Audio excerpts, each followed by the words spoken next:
Hello everyone, welcome back to the TJOmega channel for day 1063 of our daily content grind.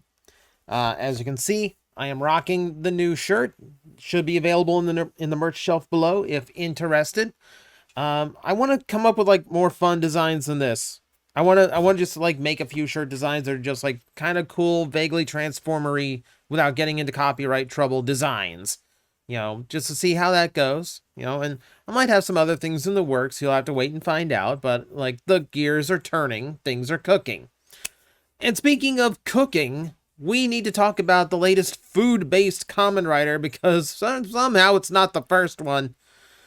So, I don't really talk tokusatsu much on this channel anymore outside of like the odd Power Rangers story that comes up because if you haven't found out, Power Rangers is kind of dying.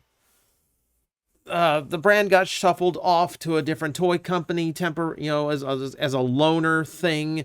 Hasbro is selling off all of the assets, which is a lot of history that they're finding no value in.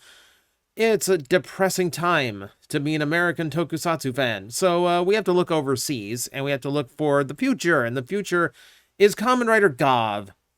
Now, I used to talk Kamen Rider all the time on this channel, so this is one of those, like, every few months we got to go back, we got to do this one more time, just for the sake of, touching base on where TJOmega is when it comes to Kamen Rider. And, yeah, I've got a lot of people asking me what I think of the show, what I think of, like, all the previews so far, so, like, here's the video to just kind of get all my thoughts and things out of the way. And you'll forgive me if I don't know the names of everything that I'm going to show you here, because, frankly, I'm terrible at remembering names for a lot of this stuff, unless I have heard it ad nauseum. Like, unless I've heard it a million times, or I've had the toy and I've reviewed the toy, so I had to say the name a dozen times. Generally, it's hard for me to remember them when they're brand new. So you'll forgive me if I just say that chocolate thing. But first off, let's just get overall thoughts going here, and let's actually just start off with the rider design himself. An actor on the left. It's fun. It's fun. Like, I'll tell you this. It's fun to know because some of you out there aren't going to know it. But it's always fun to repeat for those who do not know it because it's always a fun reaction. Toei specifically hires, I guess Toei and Toei. Toei specifically hires really good-looking young male actors because they are aware of a lot of at-home moms who watch this show along with their kids that want to give them a little bit of eye candy, which is appropriate for this season.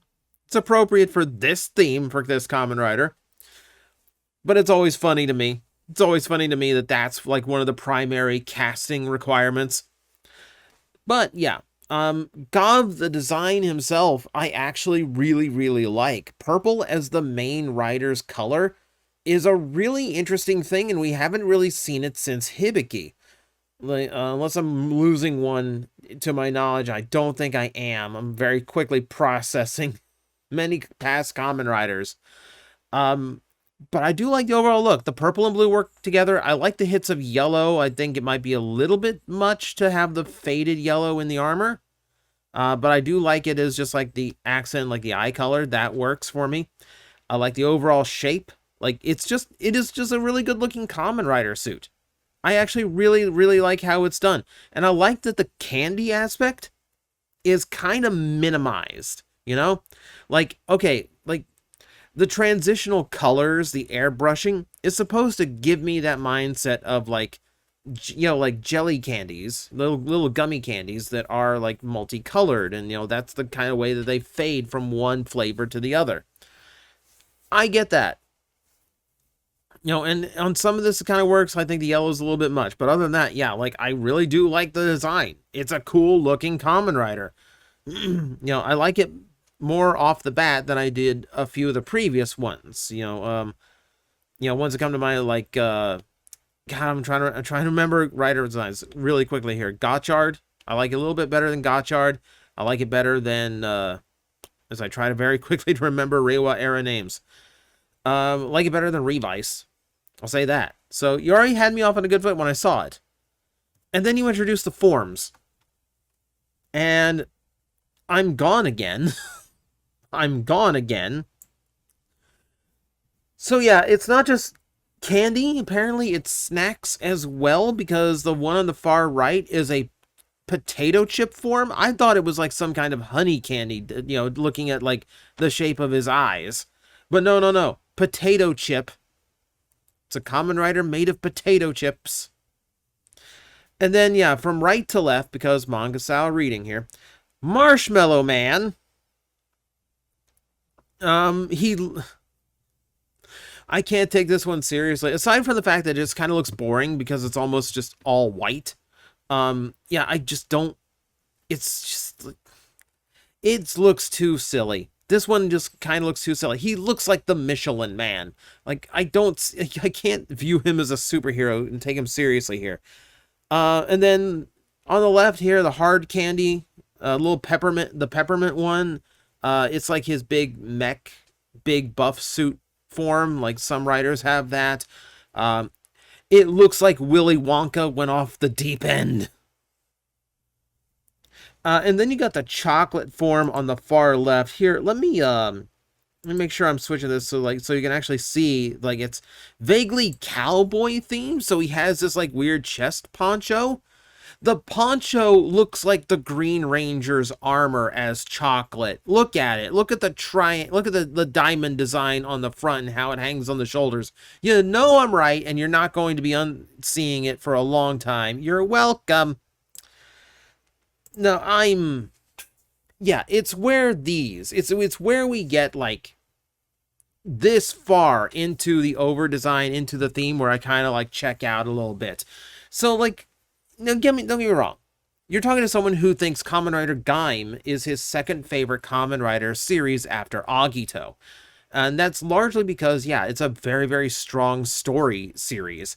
But it's also because, like, the way they handle the fruit is so much more minimalized. I mean, you've got, Baron and his big banana shoulders. You can't really get around that. Okay, fine. But ultimately, the fruit aspect of the designs kind of fades into the background of the style of the armor they're wearing, because it's all based on armor from more medieval characters, both feudal era Japan and medieval Europe. And so you get things like, you've got like Spartan style armor, samurai armor, obviously, things like that kind of stand out a little bit more than the fruit theme, because sometimes the fruit just kind of fades back, like Zangetsu. That kind of fades back into just being the texture and color of the character, and the whole melon part kind of gets lost a little bit. And that's kind of the nice blend of it. But like with Gavv's forms, it's so overt. It's so in your face. This character is made of marshmallows that it's just hard for me to get behind it. More to the point, when it comes to like the themes and what powers the Kamen Riders, the fruit theme was super weird when we first heard about it. But the more I thought about it, the more you have so much to work with, because it's a snack to us, but to a tree, it's their reproduction. It's how they create new trees. It's the source of their life. It is how they live on, through more and more production. It is, the power of life and nature and growth.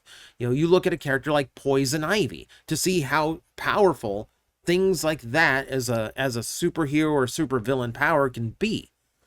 I don't see where that comes from with the freaking candy people. I don't see where like that element comes into play here. Like, okay, we have the power to give you cavities. I don't know. It's not even a consistent theme because of the potato chips. Now it's any snack. You could have another sunflower seed rider. You could have a popcorn rider. And it's all thanks to these little things. These little gremlins that disguise themselves as little snack packages. Can we get past the idea that the collectible gimmick of the year is some like little living critter?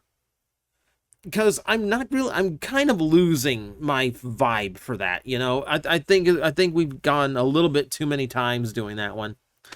Um, it's especially weird. Like for starters, like toy wise, they're just not all that fascinating to me. They don't do anything on their own, so it's not like they're like good fiddle toys the way some of these gimmick figures are. But also, like, they're very simple. I think I saw someone crack one open and like literally they've only got like 5 or 6 parts to them total. You're not getting a whole lot of like material out of them. They're not electronic this time either. I think there's like a tiny little circuit board to identify which one is in the belt. But beyond that, you know, they're just, I don't know. Just, I don't know. So yeah, and I'm especially not happy about the fact that, like, okay, these are semi-sentient creatures are kind of acting like these are like little living things, which gets really disturbing when you get to the belt and its gimmick. Just to start us off with, I'm not a fan of the hand crank belts. You know, hand cranked machines kind of remind me of like old, like this, like the oldest of of cars. You know, and like that hand crank to get things started up. That just like looks like old tech to me. You know, when I want a Kamen Rider belt, I want it to look like some high-tech superhero gadget. You know, it's one reason why I like the Gotchard driver so much. It looks like a big, like a superhero computer as a belt. This, I don't like the look. I've got a weird thing against like watching something chew, and this is like open mouth chewing. Like this is like kind of genuinely disgusting to me. Like, I'm not a fan of this. And yeah, like just the idea that like the whole function is it chews up. It's like it chews on the belt, the gimmick. And here's the thing, it's not even like this would be something of a weird repeat of the build driver, because you crank it, things move up and down, and that's what's activating the transformation. But on top of that, you have the fact that that's not what happens. Like, all this is doing is priming the pump. In order to actually set off the henshin, you have to hit a button on the other side. So now I've got a lot more little weird functions going on. Now, like, now I'm getting like overly involved. Like, now it's like, open the belt, stick the thing in, close it down, crank the handle, slap the belt. I'm playing with a bop it at this point. And then, yeah, like, that's what makes the little, like, thing inside, like, spring open into its little gremlin form, and that's your henshin. And I'm going to flat out say, right now, I should have started with this. I acknowledge this series is not for me. I acknowledge that this is a series and a toy line that is absolutely meant for very young children who are going to think, oh, this is the neatest thing. I get to play with candy. Cool. Fine. It just feels like it's a massive departure tone-wise from things that they have done in the past, and it doesn't feel like as believable as a theme as we have seen in previous Kamen Riders. It's just a very, very, very odd choice. And here's the weird thing.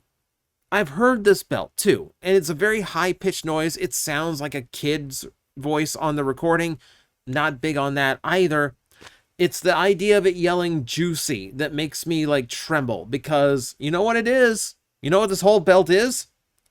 It's based on their own candy, which should have been very apparent to me. So ever since Forze, over a decade now, they've been advertising Kamen Rider gummy candies, and the whole meme of it is every commercial includes some kid yelling about how juicy it is.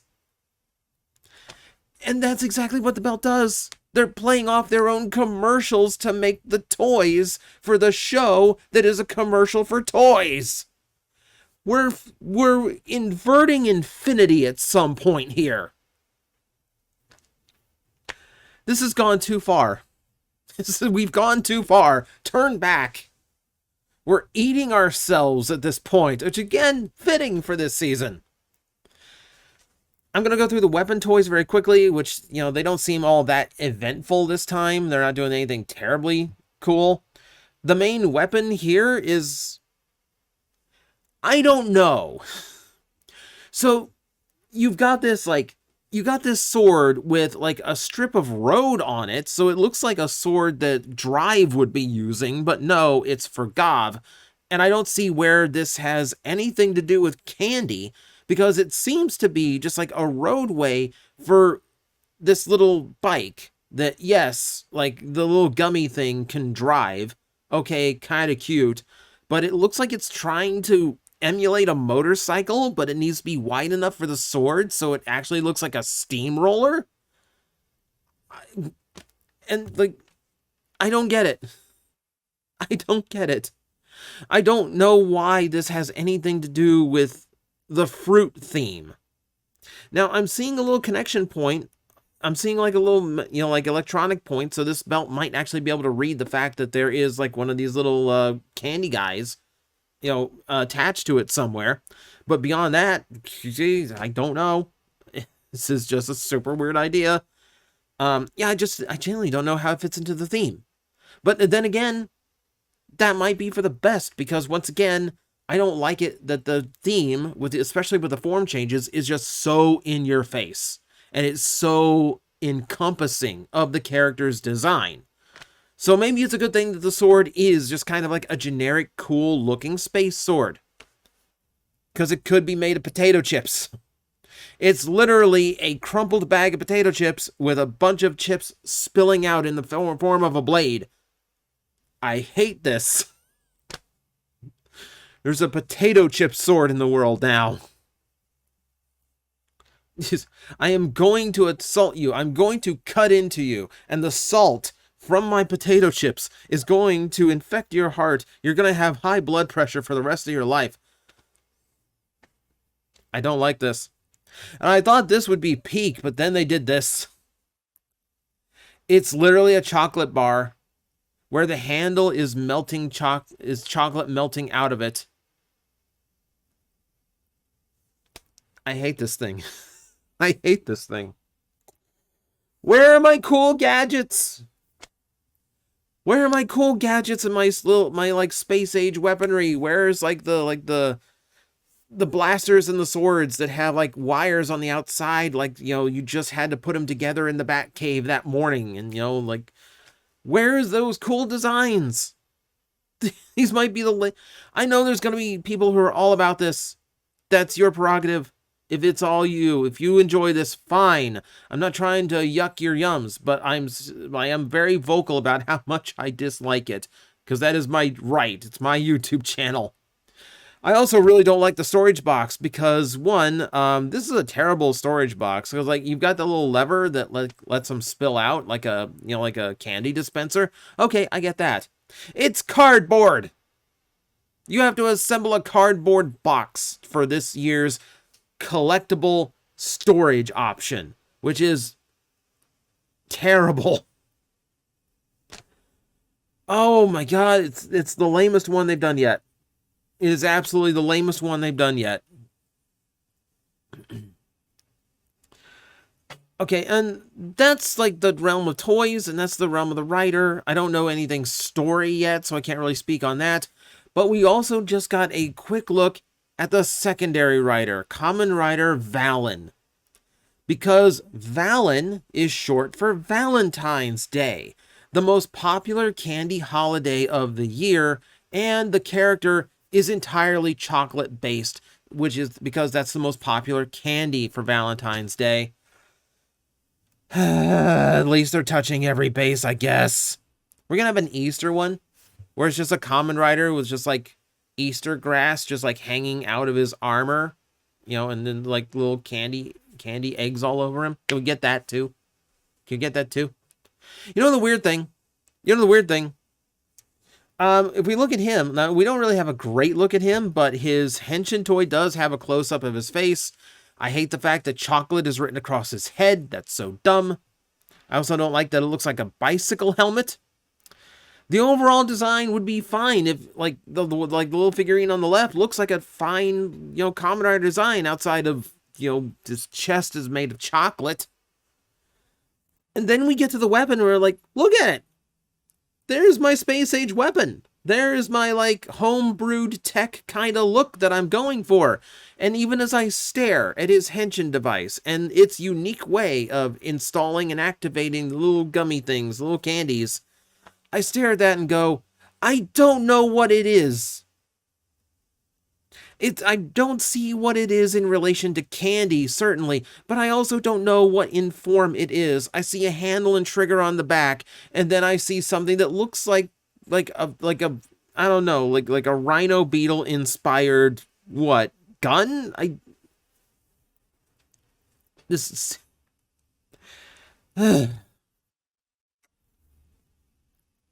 The Reiwa era so far for Kamen Rider has been a really interesting time for me to observe from afar. I say observe because, frankly, I have not really had the time to really dig into it the way I used to. I used to have a friend I watched Kamen Rider with every single weekend. We kind of had a falling out. I don't really have anyone I watch with now, and even if I did, I don't think I would genuinely have the time to do it. Because frankly, you know, the daily content stuff, I know it seems easy. I sit down, I talk, but coming up with over 1,000 topics in a row and sitting here and going, what do I talk about next? That's taxing. I will spend all night, the night before, you know, I'll probably spend all night thinking about what the video for tomorrow is going to be. So it gets difficult. It gets difficult. Like, and that's just like what I do here on the channel. Behind the scenes, I've got the job here at the shop, which is a all-day job because I still answer all the messages that come in. I have family obligations that I still have to answer to. I have Project Starcatcher, which takes work every single day to get closer to the point where I can actually show you what I have been cooking on literally all year. So my time for watching TV in general is extremely minimal. If it's something I have to pay attention to, I don't really watch it. And that includes subtitled, shows. Why I'm behind on anime as well. When it comes to the Reiwa era, I watched through all of 01 and enjoyed it greatly. I hated Saber with every fiber of my being. Ghost Rider should not be allowed anywhere near Kamen Rider ever again. I didn't like the gimmick. I thought the belt and the gimmick looked really, really stupid. The books were very annoying because they never shut up. And I didn't like the story. The story at no point grabbed me in the least. I am very happy to have skipped that one completely. I tried to give Revice a chance. I fell off of that one. I collected a bunch of the toys at the start, but they were so, like, toyetic. I couldn't get that high-tech gadget thing that I like so much in Kamen Rider aesthetic. So again, fell off. Geats is one where I fell off, but only because of my lack of time, because I was really enjoying Geats. I love the look, the aesthetic, the characters, the toys. Again, the toys I think are some of the most creative Kamen Rider belt stuff they've ever done. My driver is busted. My Desire driver is busted because I tried to use 3D printed key things in it and it broke the switches. So I need to get a new one. I need to get a new driver for all the buckles I have, and I'm still short a few buckles. But I love that gimmick. Gotchard, I watched it a little bit and again just couldn't get the time, so I can't even say anything story-wise about it. Outside I was happy that the secondary was a female for once. Belt-wise, I thought that belt was a lot of fun, and I love the look and the aesthetic of it, because it's very high-tech gadgetry. And then we come to this boy. I hate to say it, but I don't think I'm going to give this one a shot at all. If I'm being completely honest with you. I will give it a shot if I have friends who watch it and say, you're missing out, this is actually really good. You know, if it's got a story that makes me forget that the hero is just a walking pile of sugar, then I will give it a chance. But I will not be an early adopter on this one. Do not expect a review of the belt the first week it's out like I used to do. This one is just going to be on the back burner. I'm going to watch it from afar, and maybe it surprises me. Beyond that, though, not going to lie.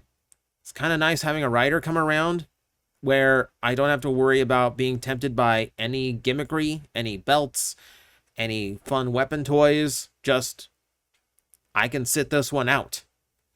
But that's just me. I had a friend here in the shop today going over this, I was showing him, and like he was all about it. He thought this was the best thing. So it's just me. Like I said, I'm fully aware it's made for kids. They're gonna love it. I'm fully aware it's just not my thing. It's gonna be someone's thing. If it is, that's no problem. I just need to get my thoughts out because I know everyone's gonna ask me about it. So here's my video covering all the bases.